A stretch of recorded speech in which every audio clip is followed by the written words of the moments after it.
काय म्हणतो की तुमच्या वयाप्रमाणे, वजनाप्रमाणे आणि मोसमाप्रमाणे तुम्ही कमीत कमी 3-3.5 लिटरच्या तरी पुढून पाणी 24 तासामध्ये पिलं पाहिजे. कधी 4 लिटर लागेल, कुणाला 4.5 लागेल, 5 लिटर पर्यंत सुद्धा पाणी लागू शकतं, परंतु ते पाणी पिलं पाहिजे. म्हणजे काय होतं की हे पाणी जर पुरेशा प्रमाणात मध्ये गेलं तर विषारी घटक जे असतात शरीरामध्ये ते विषारी घटक बाहेर काढून टाकायला चांगल्या प्रकारे मदत होते.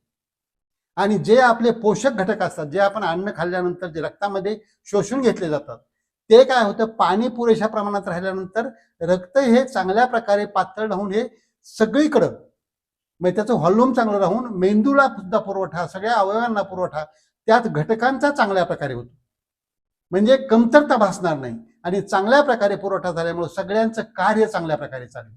आणि हे कार्य चांगलं चालणं आपल्याला अत्यंत आवश्यक असतं, प्रत्येक आजार टाळण्याकरता किंवा त्रासातून बाहेर येण्याकरता. आपण याला म्हणतो की डिटॉक्स युअर बॉडी.